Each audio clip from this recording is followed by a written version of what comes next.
Bonjour et bienvenue dans ce nouvel épisode de Business et moi le podcast. Alors je suis absolument ravie de vous retrouver aujourd'hui pour un nouvel épisode en compagnie de Aude Roux que j'ai eu l'immense plaisir d'accompagner en 2015 lors de sa création d'entreprise. Alors Aude est au départ spécialisée dans l'événementiel pour les mariages et a ensuite pu ouvrir sa boutique d'artisans fleuristes à Ville-d'Or, près de Aix-en-Provence. Alors vous allez le voir, son parcours est rempli de bonnes astuces si vous souhaitez vous aussi vous lancer dans la création d'entreprise. On a également évoqué tous les aspects positifs et plus compliqués en tant qu'entrepreneur, avec une jolie séquence émotion de la part d'Aude. Vous allez voir, cet épisode est une pépite. J'ai adoré l'enregistrer.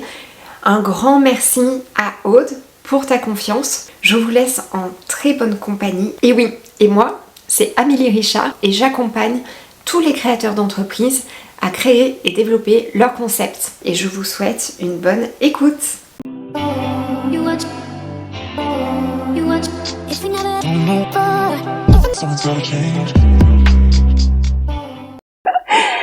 Alors Aude, je suis ravie de te recevoir pour cette première, pour toi. Oui, non, première, oui. Au micro donc de Business et moi, le podcast. Merci Amélie. Effectivement, sortie de zone de confort, je te remercie. Alors Aude, est-ce que je peux te laisser te présenter pour commencer? Donc je suis Aude et je suis une entrepreneuse créative et passionnée.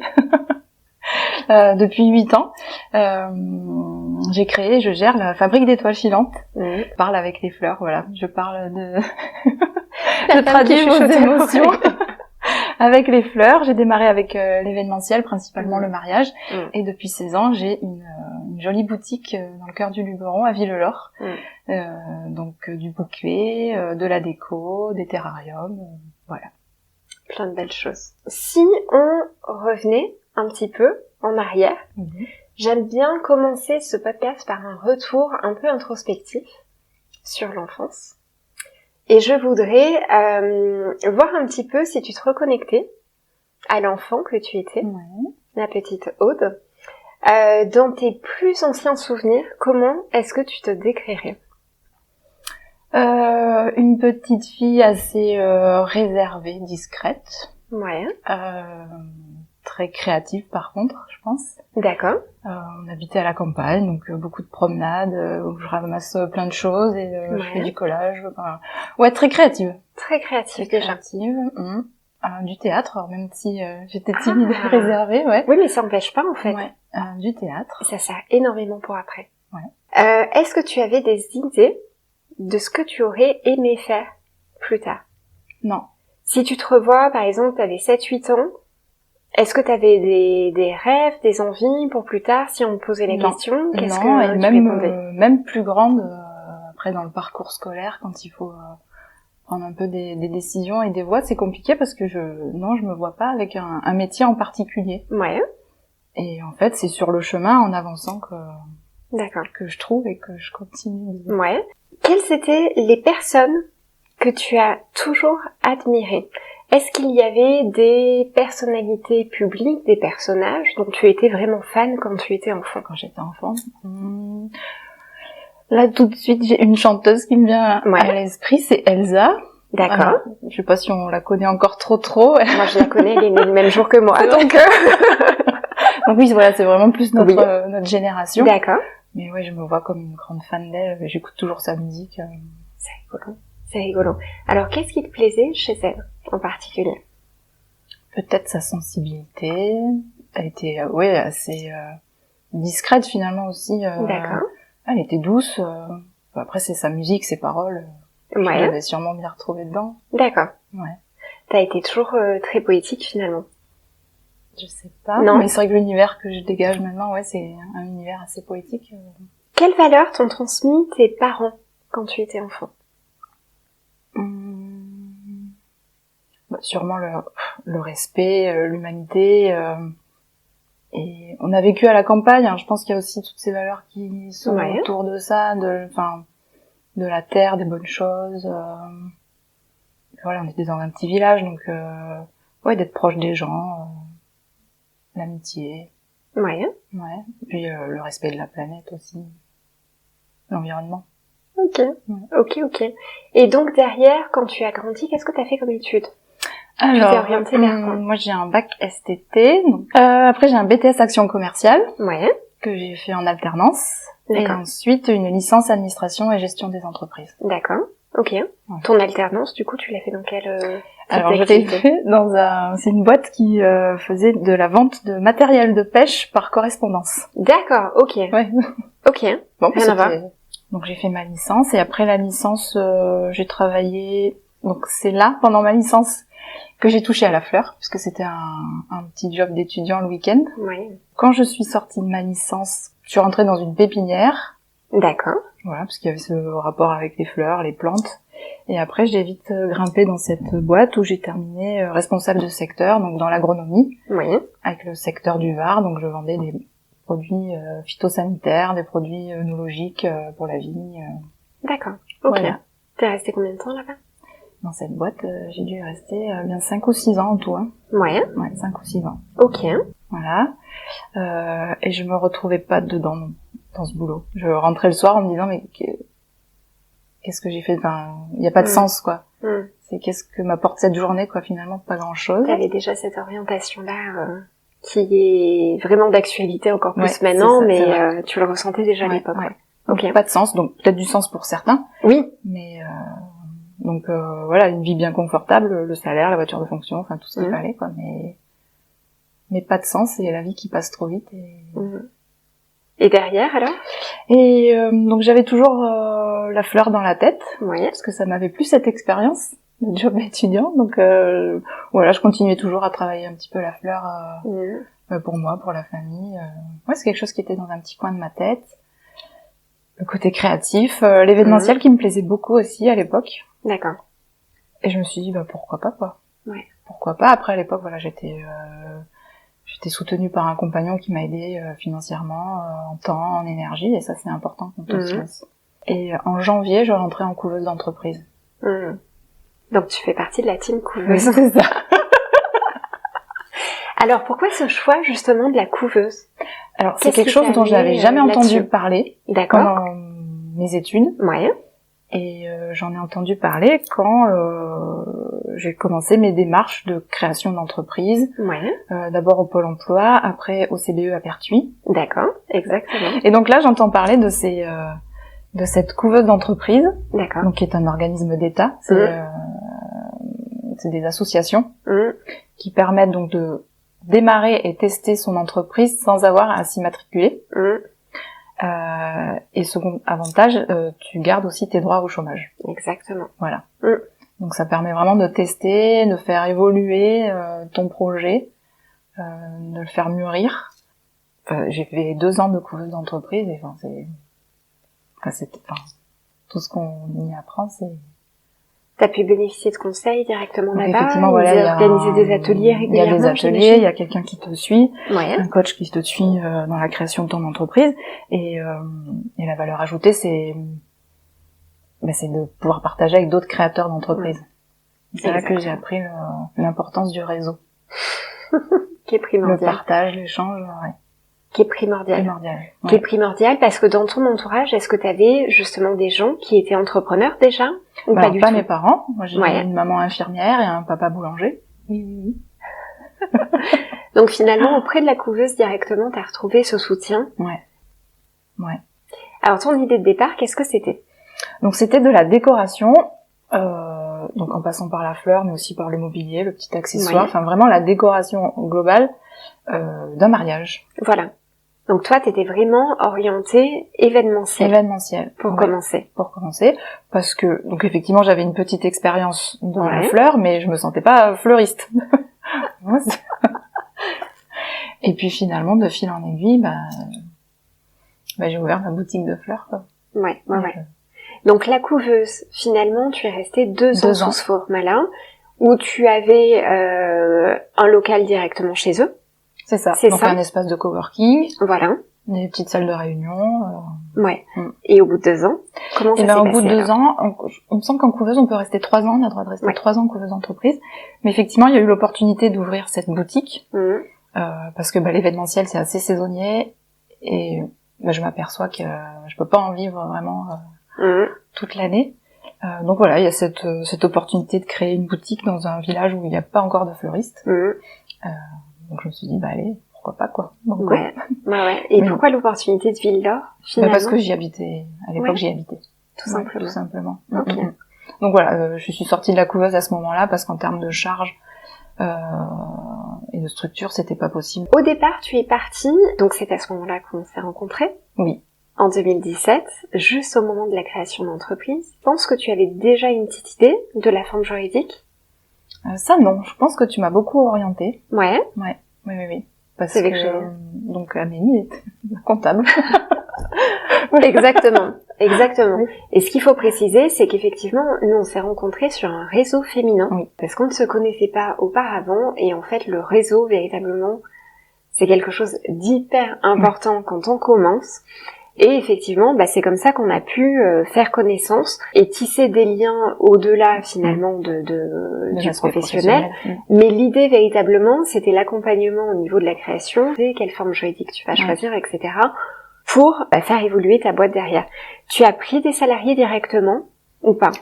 La première est arrivée assez rapidement, pas au tout début, au démarrage, mais je pense 2-3 mois après peut-être. Oui. Ouais. Tu as commencé directement à Ville-d'Or. Et comment ça s'est passé tes premiers mois? Tu étais dans quel état d'esprit? C'est un peu l'euphorie, c'est de la peur aussi. Oui. Ouais, de la peur. De la fierté aussi, sûrement. Et beaucoup d'excitation, quoi. Et puis cette idée, le cerveau qui bouillonne, quoi, plein d'envie, plein d'idées. Et c'est ça qui me plaît dans l'entrepreneuriat. Ouais, c'est vraiment d'entreprendre et d'avoir toutes ces idées, les mettre en place. Les projeter. Et le fait de te mettre à ton compte, donc dans l'événementiel mariage au départ, et puis également avec ce fil conducteur qu'est la fleur, quel sens tu voulais donner véritablement à ce métier, à cette manière d'exercer ton métier en étant entrepreneur? Peut-être l'idée qu'on peut vraiment faire les choses à sa manière. Entreprendre, c'est vraiment ça, c'est vraiment faire les choses à sa façon, même si elles rentrent pas dans les cases, quoi. Se dire qu'il y a plusieurs possibilités, même celles qu'on n'imagine pas encore, que vraiment tout est possible, qu'on peut vraiment faire les choses à son image. Et toi, justement, pourquoi t'as choisi finalement cette thématique de fleurs, d'événementiel? Qu'est-ce que ça évoque chez toi, véritablement, par rapport au sens que tu veux donner à ta vie? Pourquoi t'as choisi véritablement les fleurs? Déjà, c'est quelque chose qui me fait vibrer. Après, il y a des choses qui s'expliquent pas, c'est à l'intérieur, c'est... Ça fait écho à ta créativité, presque, quand t'étais plus petite. Puis c'est les matières, la couleur, il y a tellement de choses dans les fleurs, puis ce côté éphémère, quoi, se dire qu'il faut vraiment profiter quand elles sont là, il y a cette magie des fleurs. C'est des tableaux vivants, mais qui sont éphémères, quoi. À travers la fabrique d'étoiles filantes, tu as mis vraiment ta patte. Toi, t'as vraiment un concept à part entière, où tu amènes toute une déco en plus des fleurs. D'où est-ce que t'as eu cette idée-là? Je pense que j'ai été beaucoup inspirée par les réseaux. À l'époque, il y avait Pinterest. Donc je pense que ça vient quand même de là. Mais après, il faut se dire, je vais le faire, quoi. C'est beau. C'est beau de se dire, c'est beau sur Internet, mais après, se dire, moi aussi, j'en suis capable, je vais le faire, quoi.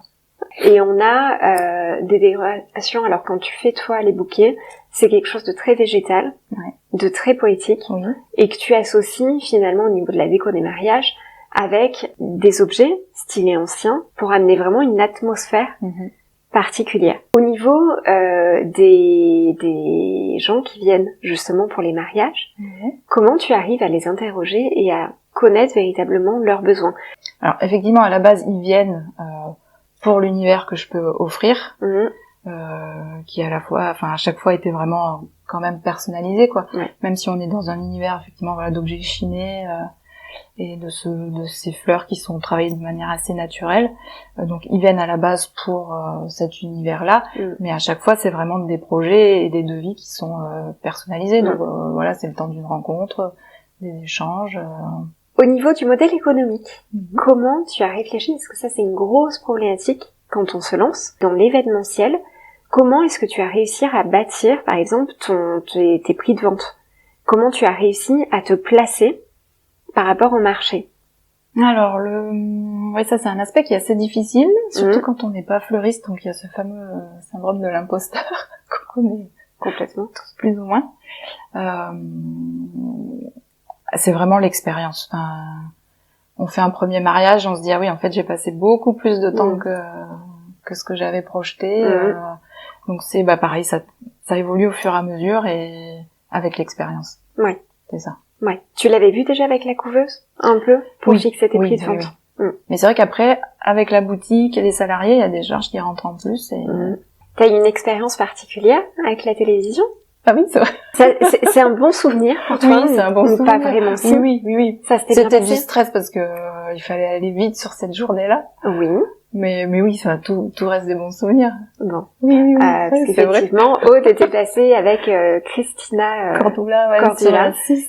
Sur M6 et avait... alors c'est une émission qui a pas duré longtemps, mais derrière, voilà, on était à fond sur tout ce qui était mariage, en tout cas à l'époque, et toi, t'avais pu participer et te faire une sacrée pub à l'époque. Ouais, puis voilà, l'expérience, et puis je pense que les clients étaient contents aussi de manière générale de pouvoir se dire notre fleuriste elle est passée à la télé quoi. Et comment justement tu avais pu participer comme ça? Alors là c'était par l'intermédiaire de Wedding Planner avec qui j'ai démarré, qui m'ont fait confiance. Donc c'est une agence qui s'appelle Sigal et Petit Four. Voilà, je les place en même temps parce qu'ils sont vraiment super. Et donc c'est d'abord elle que M6 a contacté. Et voilà, comme on travaillait régulièrement ensemble, m'ont embarqué sur le projet. Donc ça reste un bon souvenir. Alors, justement, par rapport à tes salariés, comment ça s'est passé? Est-ce que tu as commencé au fur et à mesure, et puis au bout d'un moment, tu avais trop de boulot à assumer, donc à ce moment-là, tu t'es dit, je vais prendre des salariés en plus. Comment ça s'est fait dans tes étapes? Ou est-ce que c'était directement... au niveau des jours d'ouverture, tu savais que tu n'aurais pas le choix, il faudrait que tu prennes des salariés. Donc effectivement, rapidement, il y a une première salariée qui est arrivée pour tenir la boutique quand moi j'étais aux achats. Oui. Voilà, ça a démarré comme ça. Et après, il y a on rentre dans la période des mariages. Donc mariage plus boutique, plus de travail que ce que j'imaginais. Donc effectivement, il faut du renfort et après, c'est les bonnes personnes au bon moment. D'accord, ok. Comment t'as réussi à faire le tremplin et à passer justement en manager? C'est pas facile. Parce que c'est vraiment... entrepreneur, c'est multicasquette. Ouais. Et donc, il y a un apprentissage énorme à réaliser en plus de son métier. Donc, toi, en plus, t'avais encore ce syndrome de l'imposteur par rapport à la fleuriste. Ouais. Mais du coup, comment t'arrives à intégrer toutes les notions de chef d'entreprise et là, à prendre ta place en tant que manager? Je sais pas si j'ai réussi à l'apprendre, j'en sais rien. Ouais, ça s'est fait naturellement. Après, voilà, ça s'est fait naturellement, avec sûrement des erreurs, hein. J'ai sûrement dû faire des erreurs. Ouais. Après, c'est des filles en qui j'avais vraiment confiance et qui sont devenues des amies par la suite, donc, elles étaient hyper investies mais c'est vrai que parfois, c'est aussi une difficulté de savoir comment on parle à des gens qui sont devenus des amis dans le cadre professionnel. Oui. Ouais, mettre des limites. Mettre des limites, c'est pas évident. Demander un petit peu, de revoir certaines choses, c'est pas évident. Là, dans ton quotidien, en ce moment de chef d'entreprise, est-ce que tu arrives à te sentir soutenue? Est-ce que tu as des personnes avec qui tu peux échanger justement toutes ces problématiques? Avec d'autres entrepreneurs. Ouais, du coup, tu t'es fait un petit réseau. Il y a ce réseau déjà qu'il y avait en couveuse d'entreprise. Ouais. Donc avec qui que tu as maintenu. Que j'ai maintenu. Ah, génial. Il y a d'autres réseaux qui se sont formés. Quelle est ta plus grande fierté dans ton parcours d'entrepreneur? C'est la fabrique d'étoiles filantes en général. C'est de me dire j'ai créé le métier que je voulais, l'univers que je voulais, la boutique. C'est waouh quoi. Ouais, au démarrage, il y avait rien quoi. Par rapport à ça, oui, il y a un exercice que je fais faire des fois en formation, qui est justement quand tu aurais 80 ans, de quoi tu serais le plus fier sur ton parcours? D'essayer de pas avoir de regrets. Je sais pas encore de quoi la vie elle est faite, mais vraiment à chaque fois d'aller au bout des choses et peut-être fier des gens qui m'ont. J'aime bien cette question.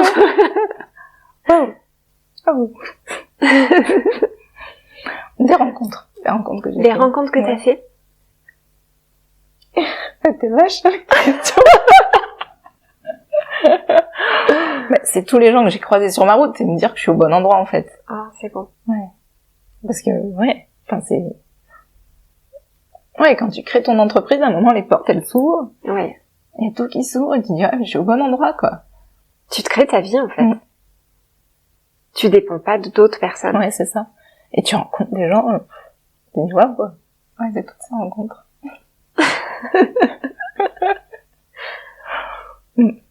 C'est chouette, les rencontres. Et en fait, c'est vrai que c'est un peu ça, moi, que je retrouve en tant qu'entrepreneur, c'est que finalement, tu te choisis ton quotidien. Ouais. Et ça, finalement, ça n'a pas de prix. Même s'il y a des contraintes. Ça, il y en a, évidemment. Mais le fait de pouvoir se donner une ligne conductrice. Et ça, je trouve, c'est hyper puissant de pouvoir Oui, c'est choisir, ça, on crée vraiment sa vie. Peut-être parfois on a un peu la tête dans le guidon et on oublie qu'on peut créer tout. Enfin, donc parfois faut savoir aussi un peu. Et comment t'arrives la tête. Justement. C'est pas facile, hein. Ouais. Mais à un moment c'est le corps qui dit stop, quoi. Ouais. Comment t'arrives à ressentir, toi? À un moment c'est des malaises, à un moment c'est tu vas pas bien, le corps t'empêche de travailler, quoi. Donc et après, comment t'arrives à modifier, justement? C'est beaucoup de remise en question. Ouais. Des remises en question, de l'introspection. Se dire, est-ce que c'est vraiment ce rythme de vie que je veux? Est-ce que c'est vraiment là où je veux aller? Ouais. Est-ce qu'il faut pas ralentir? Est-ce qu'il faut pas faire moins de choses? Comment t'arrives à prendre du temps pour toi? De quelle manière t'arrives à te ressourcer et à reprendre de l'énergie? Il faut arriver à se l'imposer. Ouais. Arriver à se l'imposer, se mettre des créneaux horaires dans son agenda, quoi. Oui. Ça me gêne. Ouais. Et tu fais quoi? Du coup, tu fais du sport, tu fais j'aime beaucoup des la promenades. natation. Oui. Et puis j'aime beaucoup voir mes copines, quoi. C'est ressourçant, les copines. Ah oui. Ça marche très bien. Ça marche très bien. Ouais. Et puis bon, là, ça fait un moment, mais voyager aussi, ça c'est. Ouais. C'est une source d'inspiration pour toi, le voyage? D'inspiration et de recentrage aussi, parce que j'aime bien voyager toute seule. Oui. Et là, t'es face à toi-même, donc t'es obligé. Ah, c'est courageux. Donc, et oui, là, je sens que j'en ai besoin, là, ouais. Bon, donc programmation d'un nouveau voyage, on va bientôt voir ça. Donc ça, effectivement, c'est hyper compliqué, mais finalement, ça, on peut le retrouver, ce sentiment-là, quand on est aussi salarié, d'être dépassé un petit peu. Mais là, c'est vrai que quand on est entrepreneur, t'as tout sur les épaules, quoi. C'est effectivement, quand tu ralentis le rythme, il y a des répercussions sur ton chiffre, quoi. Tu le sens de suite, quoi. Ah oui. Dès que tu te laisses aller, dès qu'il y a une pause,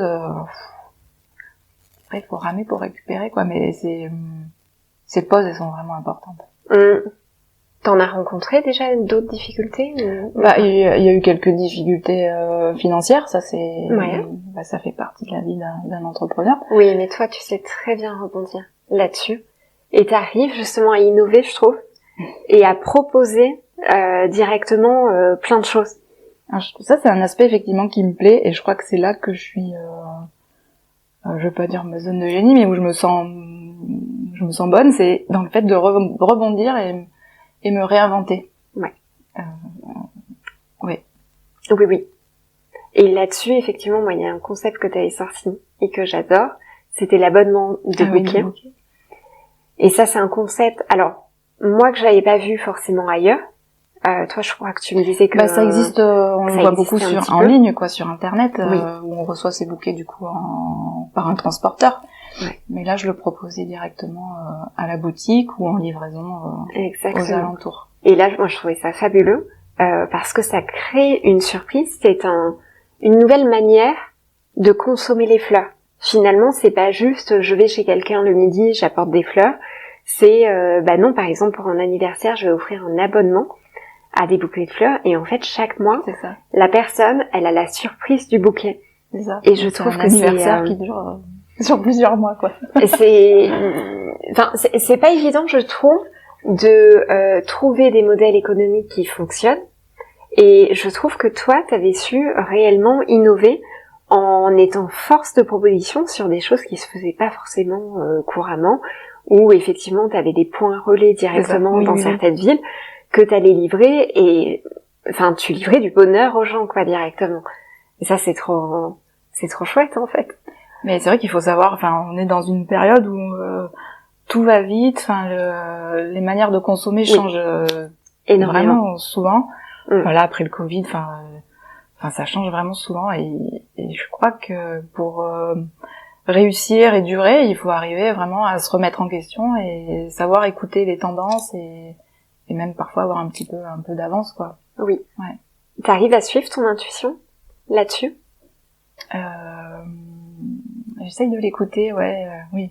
Oui. Alors parfois on se plante, ça arrive. Enfin là j'ai pas d'idée précise. Oui, mais il faut tester en fait. Il faut tester, oui. C'est le passage à l'action. Parce que si tu testes se planter, pas, ça permet aussi d'arriver ailleurs, quoi. Ouais. Et là ça marche. Donc, exactement.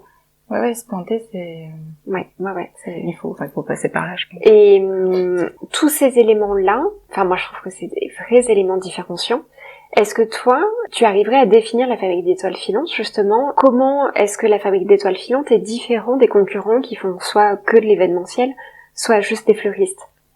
Déjà, par son produit en lui-même, enfin la manière dont on travaille les fleurs à la boutique, le fait qu'on soit vraiment, tout est fait dans notre atelier, les bouquets de fleurs fraîches, les bouquets de fleurs séchées, les terrariums.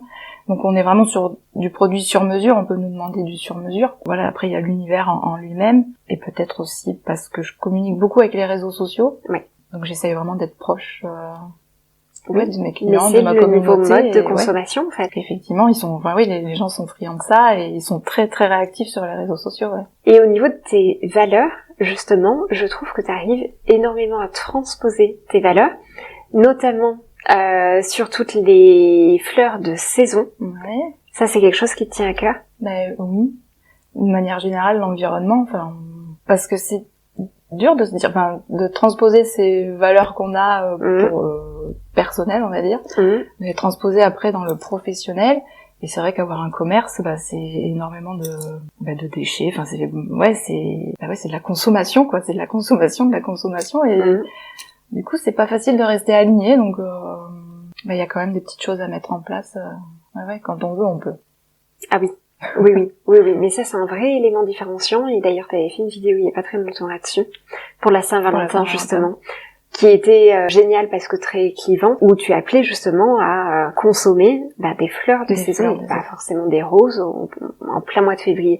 Et cette prise de position-là, elle est courageuse, déjà, dans le milieu des fleurs, parce que effectivement, tu proposes pas des roses, tu te mets pas à la portée de la demande du marché, mais tu es force de proposition directement. Oui, et puis après on est là aussi pour entre guillemets, j'aime pas dire éduquer, mais les hommes voient des roses rouges tous les ans depuis des années à la Saint-Valentin, ils se posent pas la question de savoir si c'est de saison ou pas, quoi. Si on leur dit pas, si on n'explique pas, effectivement, le message est biaisé, quoi. Donc on est là aussi pour leur dire. Est-ce que tu revois comment tu aurais imaginé ta vie? Qu'est-ce qu'elle serait en ce moment si tu n'avais pas franchi le cap de l'entrepreneuriat? Elle serait triste. Linéaire. Ouais. Ah oui, là d'un coup, on parlait des rencontres tout à l'heure, je me dis mais il y avait tous ces gens qui seraient pas dans ma vie, quoi. Ah non. Enfin, pas que ceux qui étaient là avant ne conviennent pas, quoi, mais ça anime tellement, quoi. D'accord. Est-ce que tu as l'impression finalement de vivre avec tes peurs et de t'y confronter plus facilement qu'en étant salarié? Oui, on est. Est-ce que tu aurais pris autant de risques en étant salarié? Non. Être entrepreneur, c'est hyper formateur. Enfin, c'est incroyable ce qu'on peut avoir en soi et tout ce qu'on va chercher en soi et qu'on développe et oui, on va au-delà de ses peurs. Oui. Et comment est-ce que tu arrives à adapter au fur et à mesure la stratégie de ton entreprise justement à ton évolution personnelle? Donc comment est-ce que tu arrives, toi, à évoluer avec la fabrique d'étoiles filantes, ou pas que? Comment tu arrives à mettre tes centres d'intérêt au cœur de ta vie pro?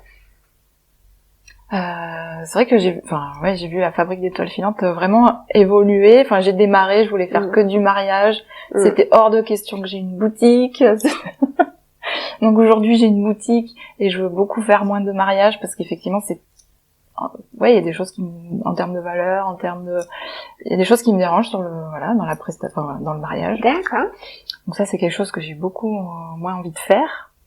Comme quoi, par exemple? Qu'est-ce que c'est qui pour lesquels tu te retrouves? Déjà, le mariage en lui-même. quelque chose qui me convient pas moi et voilà.